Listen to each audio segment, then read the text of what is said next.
하나님 말씀 보겠습니다. 하나님 말씀 요한계시록 6장 12절에서 17절까지입니다.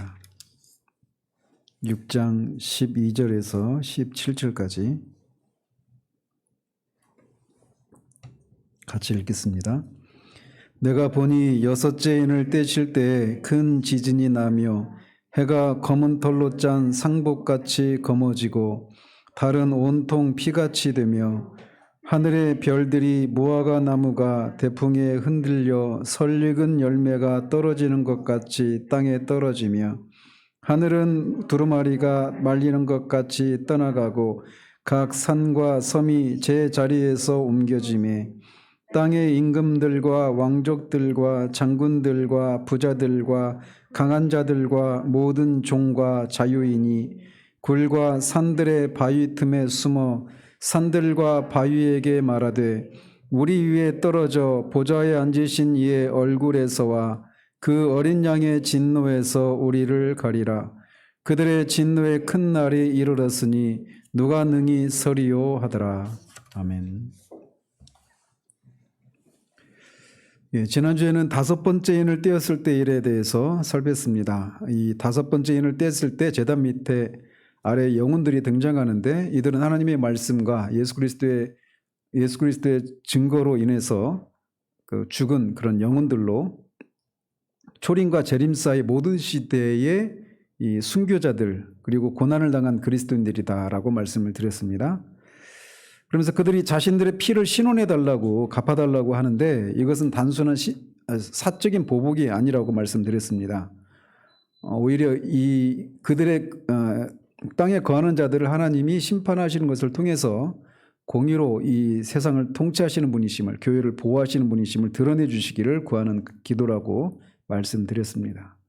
그리고 그것에 대해서 하나님이 그들의 죽음이 유견상 보면 실패자의 죽음으로 어리석은 헛된 죽음으로 보여지지만 그런 죽음이 아니라고 하는 것을 승리를 상징하는 흰 두루마기를 입혀주는 것을 통해서 그거를 선언하고 계셨고 또 동료 형제들의 피가 차기까지 기다리라 이렇게 말씀하시는 걸 통해 이 하나님의 최종적인 심판은 순교자들의 수가 채워지는 그때까지 지연이 되고 또 그렇게 수가 다 차는 그 기간을 통해 하나님 나라가 완성이 된다라고 하는 것을 의미한다고 말씀드렸습니다. 자, 오늘은 여섯 번째 인에 대해서 살펴보도록 합니다. 오늘 본문이 여섯 번째 인 심판은 12절에서 14절 그리고 15절에서 17절 이렇게 두 부분으로 나눌 수 있습니다. 그래서 앞에 부분은 심판의 현상들을 묘사하고 있고 뒤에서는 그 심판에 대한 사람들의 반응을 기록하고 있습니다. 그래서 먼저 12절에서 14절까지 보시면 어린 양 예수 그리스도께서 여섯 번째 인을 떼실 때 일어나는 현상을 소개하고 있는데 모두 여섯 가지 현상을 묘사하고 있습니다. 그래서 그 특징을 열거하면 다음과 같습니다. 먼저는 큰 지진이 있죠. 그 다음에 해가 검은 털로 짠 상복같이 검어진다. 그러니까 해가 새카매지는 거예요.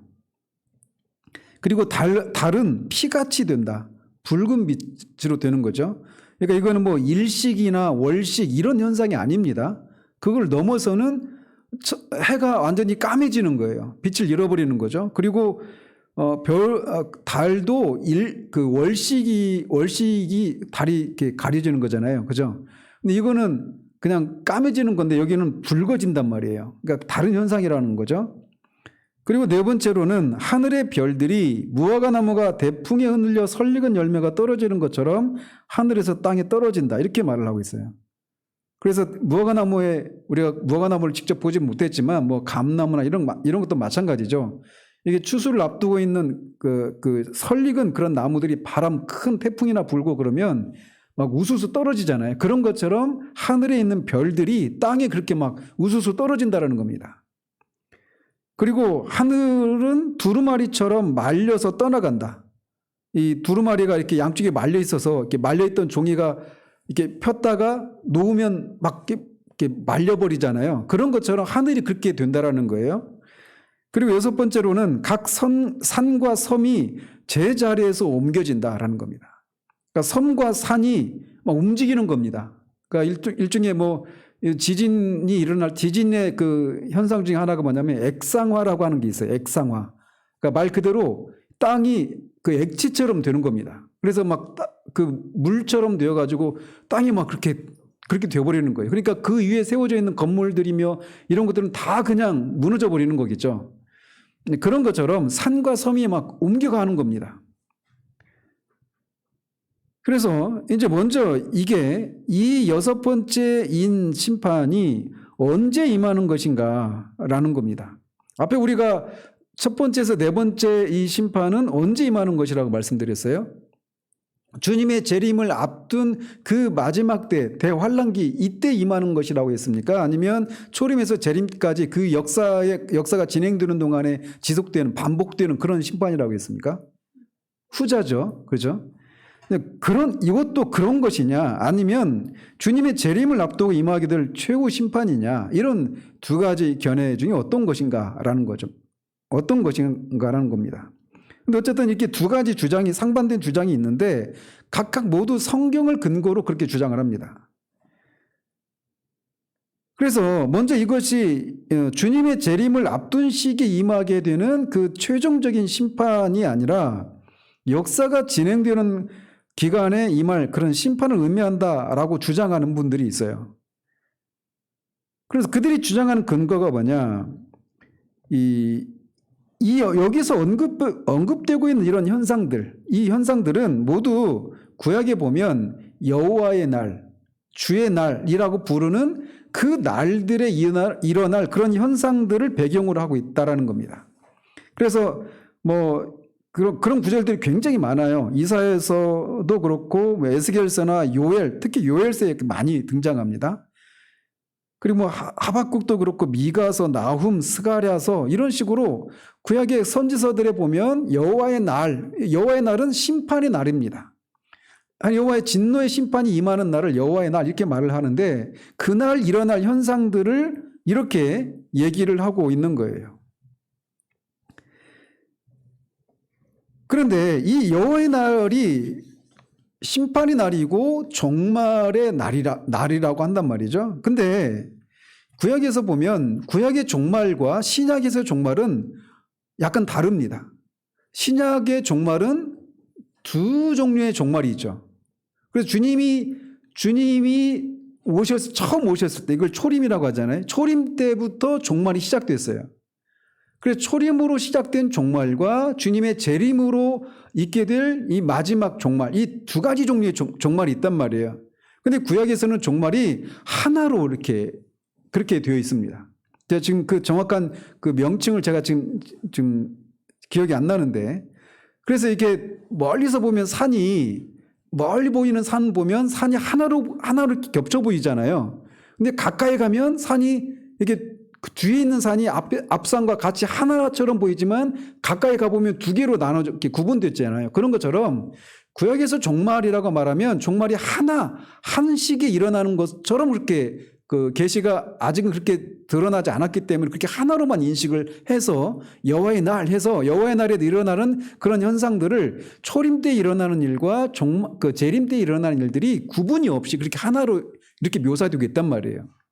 근데 여기서 말하는 이 현상들이 구약에서 여호와의 날, 종말 때 일어날 그 현상들을 배경으로 하고 있는 것이어서 여기서 말하는 6번째 인 심판도 그렇게 꼭 그 재림 때 일어날 일만을 말하는 건 아니다. 이렇게 주장하는 분들이 있어요. 그래서 이건 그 첫 번째와 네 번째 이 심판처럼 이 초림과 재림 사이 일어날 그런 반복되는 그런 심판의 형태를 말한다. 이렇게 주장한단 말이죠. 근데 또 다른 분들은 이거는 이제 주님의 재림을 앞둔 시기에 일어날 일들이다. 이렇게 주장을 합니다. 그 근거는 뭐냐?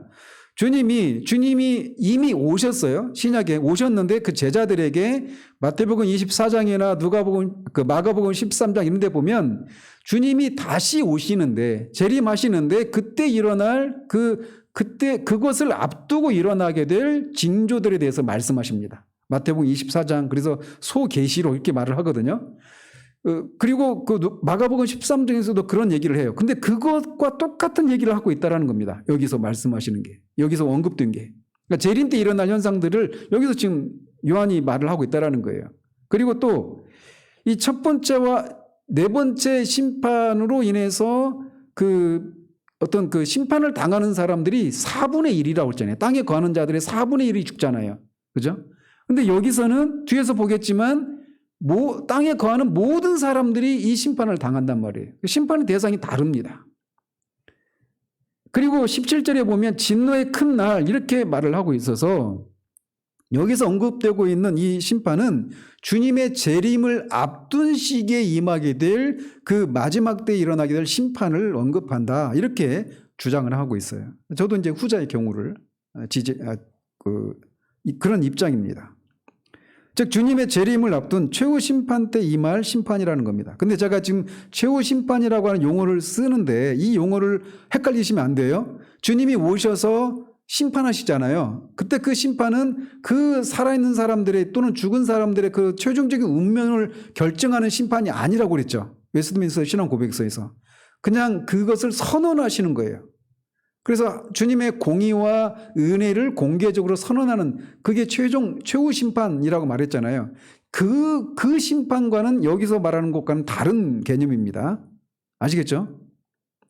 자, 그래서 이 심판이 이렇게 주님의 재림을 앞두고 임하는 심판이다라고 하는 것이고 또 하나 이제 문제는 살펴봐야 될 문제는 이거를 문자적으로 봐야 하느냐 아니면 상징적으로 이해해야 하느냐 이런 문제가 또 제기가 됩니다. 이것을 상징적으로 봐야 한다라고 하는 사람들이 있어요. 그들의 근거는 뭐냐? 먼저 여기서 가장 먼저 큰 지진이 인을 떼자마자 큰 지진이 발생을 하잖아요. 근데 이게 이사야서 2장 12절에서 21절을 배경을 하고 있습니다. 근데 거기 보면 땅을 진동시키는 이런 지진을 상징적으로 묘사하고 있어요. 그 구절을 보면. 그래서 이 지진이 인간들의 교만을 꺾는 것을 이렇게 땅을 진동시키는 것으로 상징적으로 묘사하고 있단 말이죠. 그렇기 때문에 그리고 또 이 인간 왕국들을 멸망시킨다라고 이제 그 뒤에 보면 그렇게 나오거든요. 근데 그것도 역시 이사야서 34장 2절에서 4절을 배경을 하고 있는데 거기서도 이거를 상징적으로 묘사를 하고 있단 말이죠. 그래서 거기서 보면 인간 왕국들을 멸망시키는 것을 산들이 녹고 하늘의 만상이 사라지고 하늘들이 두루마리처럼 말린다 이렇게 상징적으로 그런 상징적인 묘사를 통해서 인간 왕국들을 멸하신다 이렇게 말하고 있단 말이에요. 그러니까 여기서도 똑같은 것을 말하고 그렇게 이사야서 34장 2절에서 4절을 배경을 하고 있는 것이기 때문에 이거를 상징적으로 이해를 해야 된다 이렇게 주장한단 말이죠. 그리고 또 마지막으로 예수님께서 이 예루살렘 멸망을 예언하시면서 사람이 산들에 대하여 우리 위에 무너지라 하며 작은 산들을 대하여 우리를 덮으라 하리라 이렇게 말씀하셨는데 이것도 상징적으로 말씀하신 것이다라는 겁니다. 그래서 이런 이유들로 인해서 이거를 문자적으로 이해하면 안 되고 상징적으로 이해해야 된다 이런 주장이 있어요. 또 다른 분들은 이것을 문자적으로 이해해야 된다 이렇게 주장을 합니다. 여러분들은 어떤 입장입니까? 상징적으로 이해해야 될 것 같아요? 문자적으로 이해해야 될 것 같아요? 대답했다가 틀릴 수도 있으니까 잘 모르겠죠.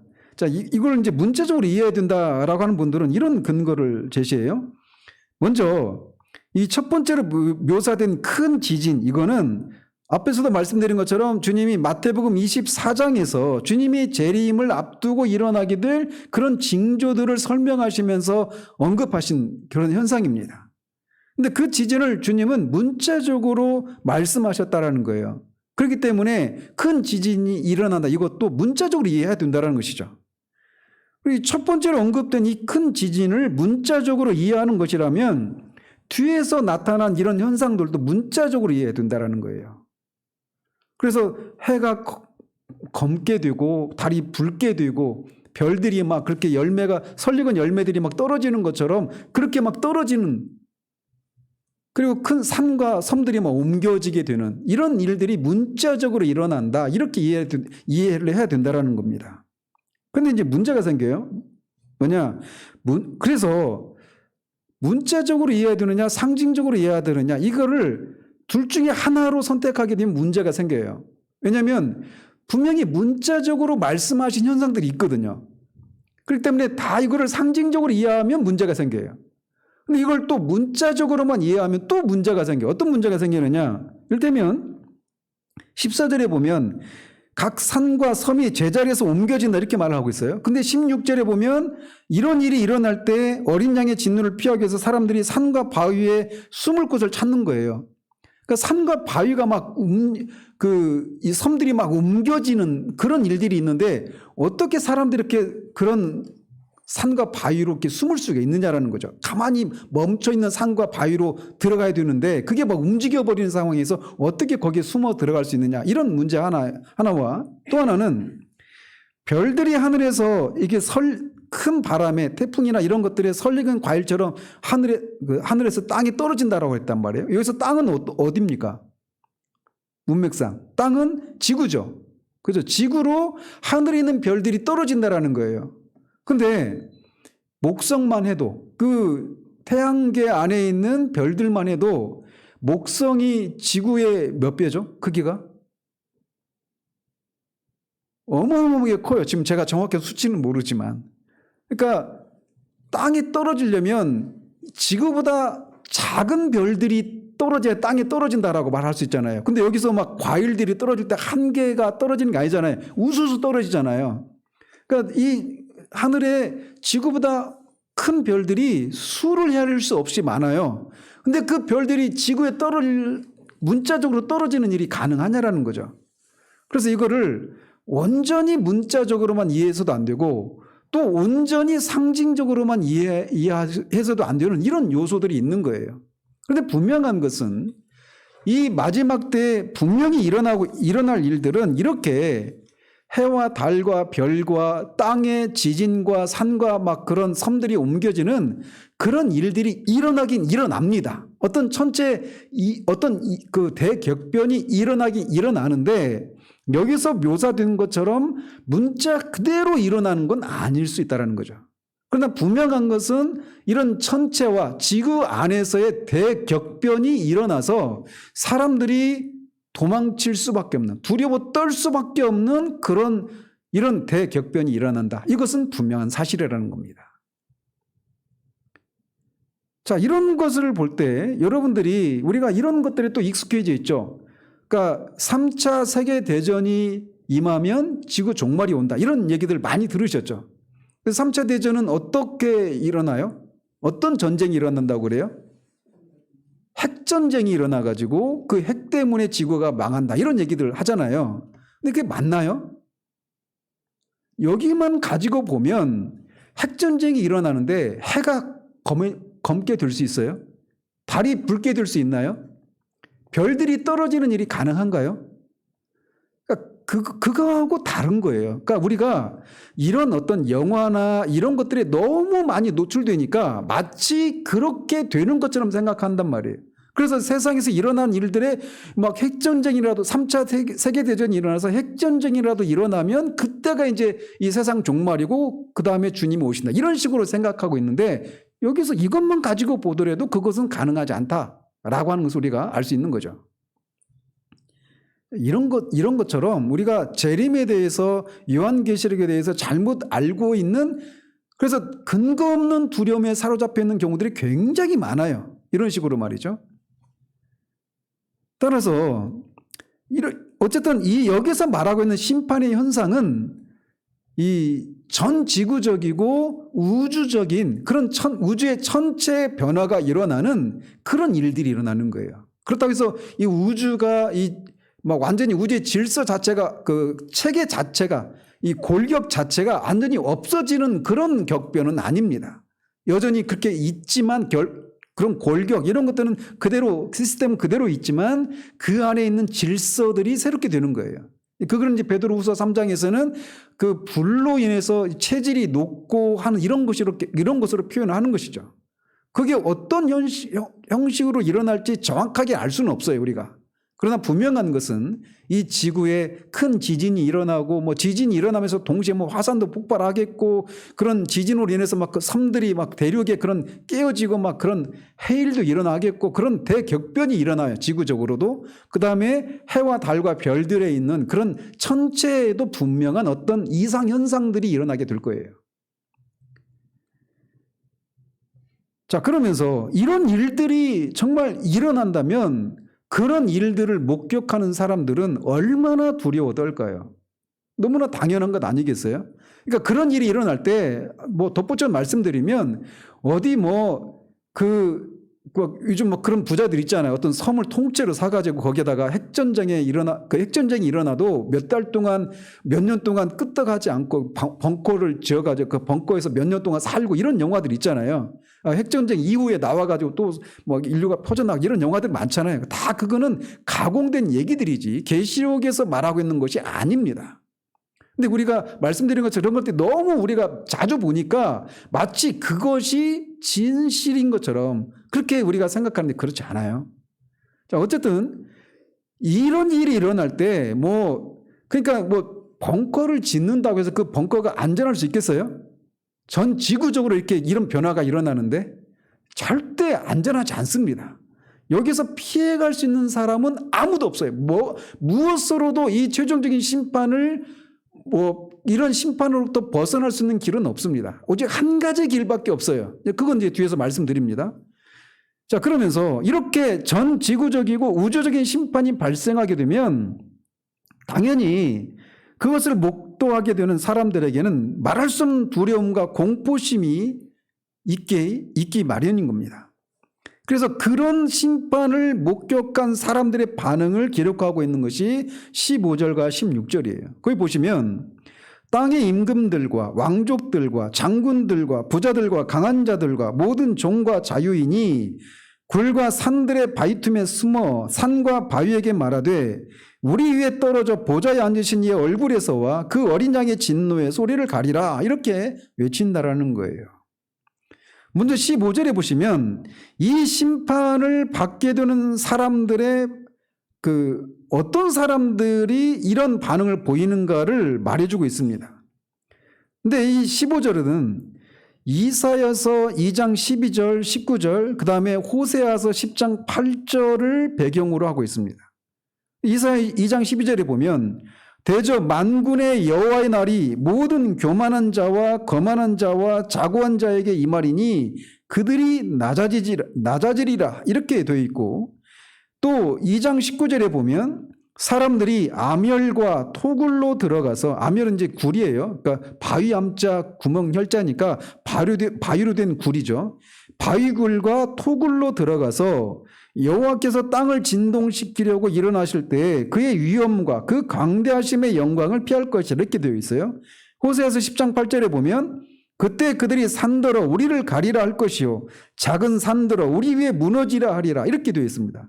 이 세 구절을 조합한 것이 15절에 묘사된 것들이에요. 그래서 이제 15절은 주로 이제 이 심판에 대해서 반응을 보이는 사람들을 이렇게 언급하고 있는데 먼저 땅의 임금들이 이렇게 한다라는 겁니다. 땅의 임금들은 당시로 말하면 로마 황제를 포함해서 그 왕들을 가리키는 거죠. 그럼 오늘날의 용어로 말을 한다라면 대통령이나 수상이나 총리나 이런 사람들이죠. 한 나라의 통치자들 이런 사람들이 이런 반응을 보인다라는 거예요. 그리고 또 왕족들은 당시로는 왕을 도와서 통치하는 그런 귀족들을 가리킬 것이고 오늘날의 용어로 환원해서 말씀드리면 고위 공직자들, 정부 요인들 이런 사람들이겠죠. 자, 그 다음에 장군들은 당시로 보자면 군대 천부장들을 가리킵니다. 근데 오늘날의 용어로 환원하면 군대의 어떤 장군이나 이런 군 장성들, 고위 그런 장교들 이런 사람들을 가리키는 거예요. 그리고 부자들은 경제적인 권력을 가진 자들을 가리킵니다. 그리고 강한 자는 앞에서 언급한 이런 정치나 경제, 군대를 대표하는 고위층들을 모두 포괄하는 말입니다. 그 왕들이나 왕족들이나 그 장군들은 다 강한 사람들이잖아요. 그죠? 그런 부자들, 이런 사람들을 다 포괄해서 강한 자들 이렇게 말을 하는 거예요. 그래서 각 나라의 상류층과 고위층 모든 사람들을 강한 자 이렇게 말을 할 수 있는 겁니다. 그 다음에 그럼 심판은 그런 사람들에게만 임하느냐? 아니라는 겁니다. 모든 종들과 자유인들에게도 임한다 이렇게 말하고 있어요. 그러니까 오늘날의 용어로 환원하자면 뭐 그 노동자들 또는 서민층 이런 사람들과 자유인이라고 하면 뭐 중산층이나 이런 사람들이죠. 그러니까 한마디로 말을 하면 이 심판의 영향을 받는 사람들은 신분의 고위 지위 지위 여부를 가리지 않고 모든 계층의 사람들이 다 이 심판의 영향을 받는다라는 겁니다. 이 심판의 영향을 받지 않는 사람들은 아무도 없어요. 앞에서 우리가 첫 번째에서 네 번째 심판의 경우에도 이게 역사가 진행되는 동안 주님이 오시기 전까지 그 땅에 거하는 자들에게 임할 심판이라고 말씀드렸잖아요. 근데 그 심판이 전쟁이나 기근이나 어떤 전염병이나 이런 것들이 돌 때 강한 자들, 임금들, 왕족들, 그런 부자들 이런 사람들은 그렇지 않은 뭐 종들이나 가난한 사람들이나 힘없는 사람들 이런 사람들에 비해서 좀 유리한 입장이 있죠. 그죠? 전쟁에서도 살아남는 사람들은 오히려 장군들, 군인 그런 고위 장성들은 잘 죽지 않아요. 오히려 일반 사병들이나 민간인들이 더 많이 죽습니다. 그죠? 그러니까 이런 심판에 그래서 이런 사람들은 이 강한 자라고 포괄적으로 말하고 있는 이런 그 불에 해당되는 사람들은 첫째와 넷째 심판의 경우에는 피해갈 수 있는 그런 여지가 있어요. 오늘날도 우리가 이 코로나 이 전국에서도 이 후진국의 같은 경우는 백신을 못 맞잖아요. 너무 비싸니까. 선진국들은 백신 접종률이 뭐 80% 넘어가고 막 이러는데 후진국은 한 자릿수예요. 접종률이. 너무 비싸니까 못 맞히는 겁니다. 그런데 이렇게 첫째와 넷째 심판에 해당되는 그런 경우에는 피해갈 수 있는 구멍이 있어요. 근데 이 여섯 번째 심판이 묘사하고 있는 이 심판은 어느 누구도 돈으로도 힘으로도 권력으로도 피해갈 수가 없다라는 겁니다. 어떤 정보를 다른 사람보다 더 많은 정보를 가지고 있어도 안 된다라는 거예요. 땅을 파고 들어가도 바위 속으로 들어가도 지하 뭐 1km를 파고 들어가도 안 된다라는 거예요. 피할 수 없다라는 겁니다. 어떤 것으로도 이 심판을 피할 수가 없다라는 거예요. 그러니까 무시무시한 그런 공포죠.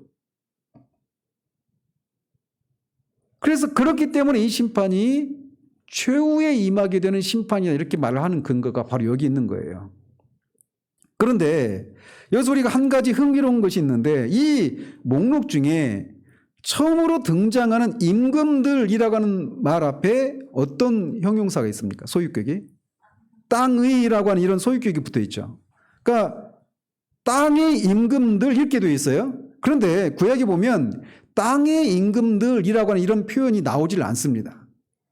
임금들은 어차피 땅에서 통치하는 사람들이니까 그냥 임금들 이렇게 나오지 땅의 임금들 이렇게 나오지 않아요. 이것은 결국 요한이 이 어떤 해석적인 작업을 했을 것이다 이렇게 학자들은 얘기를 합니다. 그러니까 임금들을 땅의 임금들 그들은 어차피 땅에서 통치하는 사람들이니까 굳이 땅이라고 하는 말을 붙이지 않아도 되는데 굳이 땅의 임금들 이렇게 붙인 이유가 있다라는 거예요. 그게 뭐냐? 임금들의 이 통치 영역이 땅에 제한된다는 겁니다. 이걸 통해 뭘 말해주려고 하는 겁니까? 말해주고 싶어서 이렇게 이런 표현을 썼을까요? 앞에 우리가 4장과 5장에서 하늘에 보좌가 있는 걸 봤잖아요. 그 보좌에서 누가 앉아 계셔요? 하나님이 계시죠. 하나님이 보좌에 앉아 계시고 그 옆에 어린 양이 계시고 그 앞에 성령께서 계시잖아요.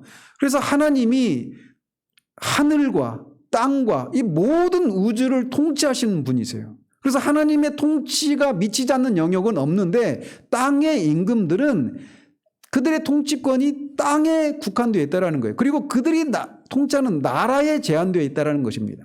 그래서 이런 대비를 하고 있는 거예요. 땅의 임금들이라는 표현을 통해서. 그리고 또 하나 땅은 계시록에서 땅과 하늘의 대조가 많이 등장합니다. 그래서 우리가 지난주에도 살핀 것처럼 땅에 거하는 자들 6장 10절에 보면 땅에 거하는 자들에게 심판을 내려주실 것을 호소하잖아요. 그런 것처럼 13장 3절, 8절, 12절, 14절, 또 14장 6절, 17장 2절, 8절 이런 구절들 보면 하늘에 거하는 자들과 땅에 거하는 자들을 대비하고 있어요. 그래서 땅의 임금들 하면, 그래서 우리가 지난주에도 말씀드린 것처럼 땅에 거하는 자들은 단지 그냥 땅에 살고 있는 사람들. 사람이 땅에 살지 하늘에 삽니까? 그죠? 그러니까 땅에 거하는 자들, 이 말은 결국 그걸 통해서 뭘 말한다고 말씀드렸어요? 이들이 하나님이 아니라 사탄을 섬기는 사람들, 더 쉬운 말로 말하면 믿지 않는 사람들이에요. 불신자들이에요. 그거를 땅과 하늘이라고 하는 이런 대조적인 용어를 사용해서 그들을 이렇게 말하고 있단 말이에요. 땅에 거하는 자들은 그 본성상 이 하늘에 속한 사람들이 아니라 짐승과 사탄을 자연스럽게 섬기는 그런 사람들이에요. 그러니까 그런 땅이라고 하는 표현이 그런 것을 상징한단 말이죠. 그런데 이 땅의 임금들이니까 임금들 중에서 그냥 땅에 있는 임금들은 다 그러면 이런 심판을 받느냐? 이건 아니라는 거예요. 걔들 중에 오늘날의 대통령이나 수상이나 총리 이런 사람들 중에 예수님 믿는 사람이 있을 수 있잖아요. 근데 그래서 땅에 있는 모든 통치자들이 다 이런 심판을 받는다. 이렇게 말하면 문제가 생긴단 말이에요. 그러면 여기서 땅이라고 하는 것을 통해서 구분을 짓는 겁니다.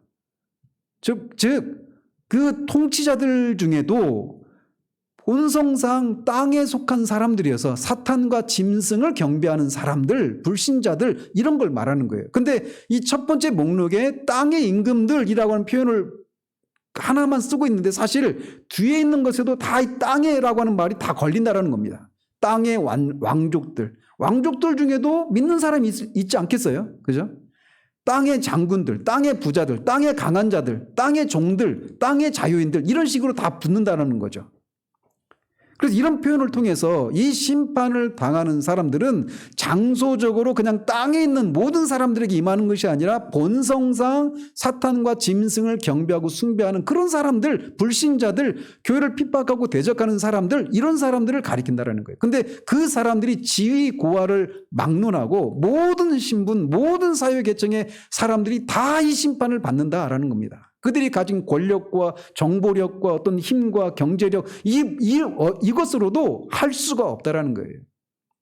여러분들이 이런 것과 관련해 가지고 여러분들 뭐 일루미나티랄지 뭐 프리메이슨이랄지 이런 얘기 들어보셨어요? 우리 교인들은 그런 게 관심이 없어요. 관심 안 가져도 돼요. 근데 이런 것들이 이런 음모론에 의해서 뭐 요즘 뭐 빌 게이츠가 그런 백신을 가지고 세계 그런 일루미나티 이런 사람들이 기획하는 게 뭐냐면 어떤 음모론이 돌고 있냐면 이 세계 인구를 5억 명만 남기고 다 죽이려고 한다. 그것의 일환으로 백신을 이렇게 제조해 가지고 결국은 사람들을 뭐 이렇게 몇 명만 남겨놓고 이렇게 죽이려고 하는 이런 백신과 관련해서 이런 음모론이 돌고 있어요. 그러다 보니까 이 백신을 안 맞는 크리스찬들이 많아요. 이 현상들이 그런 것과 관련이 있어요. 물론 백신을 안 맞는 사람들이 다 그런 음모론에 빠져서 이렇다는 얘기가 아니라 그런 안 맞는 사람들 중에 안 맞는 크리스천 중에 그런 사람들이 있다라는 거예요. 그래서 그런 것에 온통 관심을 갖고 있는 사람들은 일루미나티 이런 사람 그 안에 뭐 빌 게이츠도 있고 로스차일드라고 하는 그 유대인 계통의 그 로스차일드 그 가문들이 있고 유대인들이 그런 음모론들이 막 있습니다. 저 자세히는 몰라요. 근데 그런 것들이 온통 관심을 갖고 있어서 사람들이 그런 거에 빠지면 막 공포에 사로잡히는 거예요. 공포에. 그런데 이 심판의 대상이 누구를 향하고 있는가를 보라는 거예요. 그러니까 오늘날 유튜브에서 인기 있는 동영상들, 이런 음모론, 종말론과 관련된 이런 영상들 보면 성경적인 그런 지식에 근거하지 않은 그래서 근거 없는 공포와 두려움을 가지고 있는 사람들이 많아요. 지금 이때 당시에는 뭐 일루미나티네 이런 그룹이 없었죠. 이 초대교회에는. 근데 이런 음모론에 대해서 그런 것들을 관심도 없거니와 알지도 못해요. 대부분 다 여기 있는 사람들, 고린도 교회에 있는 사람들처럼 비천하고 어리석고 무지하고 없는 사람들, 이런 사람들이 대부분이었거든요. 초대교회 때. 근데 그런 사람들이 이런 계시록을 받고 그들이 용기 백배했단 말이에요. 왜? 심판은 세상을 향한 것이고 교회는 그 세상에 대한 심판을 통해서 구원받는다라고 하는 것을 더 확고하게 알려주니까. 겉으로 보여지는 현상은 교회가 세상에 그냥 속수무책으로 당하고 어리석은 사람 취급받고 패배자로 취급받고 오늘날 용어로 말하면 루저들이고 다 그런 사람 취급받고 우리가 정말 이렇게 믿는 게 정말 옳은 것인지 우리가 어리석은 것은 아닌지 우리가 어떤 지혜가 부족해서 이 세상으로부터도 인정받고 신앙생활을 할 수 있는 그런 길은 없는 건지 이런 갈등과 그런 두려움과 의심을 가지고 있는 사람들에게 진리를 알려주는 거예요. 그래서 이런 진리를 통해서 그들이 용기 백배했단 말이에요. 자신들이 가는 것이 어리석은 길이 아니구나. 십자가의 길이 우리 주님이 가셨던 길이고 그 십자가의 패배를 통해서 승리하신 것이구나. 그래서 우리도 주님을 위해서 고난을 받고 때로는 순교를 당하는 것인 그게 패배가 아니라 승리구나. 하나님이 흰 두루마기를 입혀주시는구나. 이런 걸 듣고 용기를 얻게 된단 말이에요.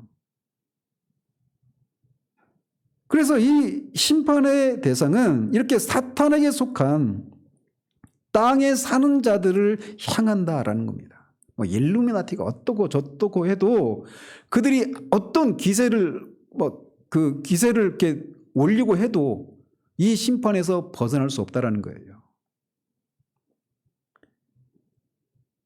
그래서 이 현상은 인심판의 의미를 일관성 있게 유지하고 있는 것을 보여주고 있는 겁니다. 심판의 대상이 세상이라는 거예요. 교회를 핍박하는. 즉 이들은 땅에 사는 사람들로서 사탄에게 속한 자들이기 때문에 이런 심판을 당한다라는 거예요. 근데 그들의 본성이 16절에서도 드러납니다. 그들이 땅에 속한 자로서 사탄에게 속한 자다라고 하는 것이 이 심판을 당하면서 그들이 보이는 반응을 통해서도 드러낸다는 거예요. 16절에 보면 이런 무시무시한 심판이 이들이 16절에 보면 뭐라고 말을 합니까? 보좌에 앉으신 이의 얼굴에서와 그 어린 양의 진노에서 우리를 가리라 이렇게 말을 하고 있어요. 이 사람들이. 근데 이 사람들이 이 심판이 그러니까 누구로부터 온다라고 하는 것을 고백하고 있는 거예요. 하나님과 예수 그리스도로부터 이 심판이 자신들에게 임한다는 걸 알잖아요. 그러면 근데 왜 심판을 받는다고 생각할까요? 이들이 교회를 핍박하고 하나님을 믿지 않고 예수님을 믿지 않고 교회를 핍박하는 것 때문에 이런 심판을 받고 있구나. 이걸 알 거 아니겠어요? 근데 그렇게 되면 그렇게 하나님의 심판을 받게 되면 우리는 어떻게 됩니까? 우리의 죄를 고백하고 회개하고 그렇게 해야 되잖아요. 근데 이들은 그렇게 하지 않는 거예요. 뭐라고 말을 합니까? 산들과 바위에게 말하기를 산들과 바위가 자신들 위에 떨어져서 하나님의 얼굴과 어린 양의 진노에서 벗어나게 해달라고 그렇게 산들과 바위에게 말하고 있을 뿐이에요. 이들은 심판을 내리시는 하나님과 어린 양에게 회개와 긍휼을 구하는 것이 아니라 산들과 바위에게 계속 자신들을 가려달라고 부르짖을 뿐이라는 겁니다. 그리고 이것은 뒤에서도 계속 반복되어 나타납니다. 그래서 그렇게 하나님이 내리는 심판을 인해서 고통을 겪는데도 회개하지 않고 오히려 이를 부득부득 갈면서 하나님을 원망하고 막 하나님을 대적한다. 이런 것이 나타나는 거예요. 이게 처음 이렇게 나타나는데 이거는 이제 대적하는 것까지는 아니잖아요. 근데 뒤에 가면 그런 모습으로 나타납니다. 그래서 이 사람들이 땅에 속한 자들로서 사탄에 속한 사람들이다라고 하는 것을 보여주고 있는 거예요. 이런 반응을 통해서 말이죠. 그렇기 때문에 이들은 이렇게 사탄에게 속한 자들이기 때문에 어린 양의 심판에 대해서 회개하고 돌아서는 것은 꿈에도 생각하지 못하고 이런 하나님과 어린 양의 진노에서 우리를 가려달라고 산과 바위들에게 부르짖을 뿐이라는 겁니다. 일시적인 도피만을 간구하고 있는 거예요. 그들이 우리를 가리라라고 하는 것은 하나님과 어린 양의 진노가 그만큼 극렬하다라고 하는 것을 말할 뿐만 아니라 진노 중에 빛을 발하시는 그분의 그 공의의 빛 앞에서 그들이 그것을 감당할 수 없다라고 하는 사실을 보여주고 있는 겁니다. 감당을 못하는 거예요. 하나님의 그 공의의 심판 앞에서. 그래서 그 이유에 대해서 17절에서 이렇게 말을 하는데 그들의 진노에 큰 날이 이르렀으니 누가 능히 서리요 이렇게 말을 합니다. 이거는 그 진노의 큰 날에 누가 그 앞에 서리요 즉 보좌에 앉으신 이와 어린 양의 진노 앞에 설 수 있겠느냐 이렇게 말할 때 이거는 심판을 받는 사람들이 하는 얘기가 아닙니다. 심판을 받는 사람이 하는 것이 아니라 이 요한이 이 상황을 기록하면서 보충 설명하고 있는 그런 내용이에요. 결국 이렇게 말하고 있는 것은 아무도 설 수 없다 이렇게 말하고 있는 것이죠. 아무도 설 수 없어요. 하나님과 어린 양의 그 진노 앞에 돈으로, 권력으로, 정보력으로, 군사력으로 맞설 수가 없다라는 거예요. 그냥 햇빛 앞에 만나가 해가 뜨면 만나가 쓰러져 버리는 것처럼 하나님의 이 공의의 영광의 빛 앞에 아무도 설 수가 없는 거예요. 그래서 이 17절은 16절의 상황을 이렇게 이유를 설명하고 있는 구절입니다. 우리말 성경에는 이렇게 생략되어 있는데 이 17절의 헬라 원문에 보면 호티라고 하는 말이 있어요. 왜냐하면 이렇게 됩니다. 호티라고 하는 헬라어 단어가 왜냐하면 이런 뜻이에요. 우리가 주기도문 할 때 우리가 예배 끝나고 주기도문 하잖아요. 그 맨 마지막에 어떻게 시작합니까? 대개 나라와 권세와 영광이 아버지께 영원히 있사옵나 이렇게 하잖아요. 그 대개가 호티예요. 왜냐하면 이런 뜻이에요. 여러분들 그 주기도문도 새로운 주기도문은 대개 이런 말이 없잖아요. 우리는 그냥 대개 이렇게 외우잖아요. 대개 그냥 그렇게 하죠. 근데 이 대개가 원문 어떤 사본에 보면 왜냐하면 이렇게 되어 있어요. 보세요. 대개라고 하는 말이 없는 주기도문도 있어요. 그때 김영 집사님 한번 여쭤보신 적이 있어서 제가 설명해 드렸던 적이 있는데 그렇습니다. 아무튼 이 구절이 이렇게 시작돼요. 17절이. 왜냐하면 호티, 그 한자어로 대개라고 하는 한자어입니다. 그래서 이게 호티라고 하는 이 접속사로 시작하는 것을 통해서 이 17절이 16절에 대한 이유다 이렇게 말하는 거예요. 왜 이 세상에 이런 권력자들 또는 종들, 자유인들 모든 사람들이 땅에 속한 이 모든 사람들이 이 하나님의 얼굴로부터 어린 양의 진노로부터 우리를 가려달라고 산과 바위들을 이렇게 부르짖는가? 왜냐하면 그 진노의 큰 날에 아무도 설 수 없기 때문이다. 이렇게 17절에서 설명하고 있다는 거예요. 그 진노의 큰 날은 앞에서 말씀드린 것처럼 주님의 재림을 앞두고 임하게 되는 이 최종적인 심판, 마지막 심판을 가리키는 겁니다. 따라서 이렇게 이 진노의 큰 날은 하나님의 심판이 얼마나 극렬한 것인가를 말해주고 있는 거예요. 근데 이런 심판이 임할 때 교회가 또는 믿는 신자들이 하나님의 그 심판을 보면서 이렇게 이 하나님의 보좌로부터 또 어린 양의 진노로부터 우리를 가려달라고 외치는 사람들은 신자들이 외치는 것이 아니라는 거예요. 믿지 않는 자들, 세상이 사탄에게 속한 자들, 그래서 짐승에 경배하는 자들, 뒤에 나오는 그런 사람들을 가리키는 그들이 보일 반응이라는 겁니다. 그러니까 이런 심판의 내용을 보면서 이 마지막 심판에 대한 두려움을 우리가 갖는 것은 정상적인 반응이 아닌 거예요. 그건 모르고 그런 반응을 보이는 거예요. 근데 유튜브에 보면 그런 최후 심판에 대한 그런 영상들, 그 설교나 이런 거 보면 공포심을 막 느끼는 거예요. 그 공포심을 조장하는 거예요. 그건 잘못 전하고 있는 거란 말이에요. 아시겠어요? 그래서 누가 능히 서리오라고 하는 말을 통해 아무도 설 수 없다라고 이렇게 수사 의문문으로 묻는 것입니다. 즉 그들에게 주어진 이 진노의 큰 날에 아무도 그것을 견딜 수 없다라는 겁니다. 이것이 바로 6장에서 소개되고 있는 6번째 인 심판의 결론이에요. 보좌에 앉으신 하나님과 어린 양의 심판은 이처럼 잔인할 정도로 극렬합니다.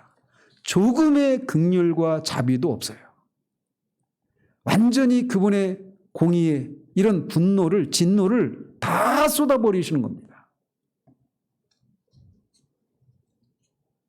이것은 결국 이 땅의 임금들, 왕족들, 장군들, 부자들, 강한 자들, 또 종들, 자유인들, 이런 사람들로부터 핍박을 받고 있는 교회로 하여금, 성도들로 하여금 용기를, 위로를 갖게 하는 그런 메시지가 되는 거예요. 진노의 큰 날, 이거를 구약에서는 여호와의 날, 신약에서는 주의 날 이렇게 부릅니다. 그렇게 말하고 있는 구절들이 굉장히 많아요. 자, 그러면 이런 보좌 앉으신 하나님과 어린 양으로부터 임하게 될 이 극렬한 무시무시한 이 심판으로부터 누가 능히 서리오라고 하는 말은 결국 아무도 설 수 없다 이런 얘기잖아요. 그러면 과연 진짜 아무도 설 수 없습니까? 그 심판 앞에 설 수 있는, 피할 수 있는 유일한 길이 있다라는 거예요. 그런 사람들이 있다라는 겁니다. 그들이 누구냐? 7장에서 말하고 있는 거예요. 7장에서. 그게 누구냐? 7장에 보면 이마에 인침을 받은 하나님의 종들, 상반절에서는 14만 4천이라고 말을 하고 후반부에서는 그 숫자가 아무도 능히 셀 수 없이 큰 무리다 이렇게 말을 하는 겁니다. 이 사람들은 누굽니까? 예수 그리스도를 믿는 사람들이에요. 그 사람들은 이 심판으로부터 피할 수 있고 이 하나님 앞에 예수 그리스도의 그 피의 공로를 인해서 담대히 설 수 있고 담대히 서는 것을 넘어서서 그들이 이 하늘에서 누리게 될 그 땅에서뿐만 아니라 하늘에서 얼마나 큰 안전과 복을 누리는지를 7장에서 이 막간의 형식을 통해서 설명을 해주고 있는 거예요.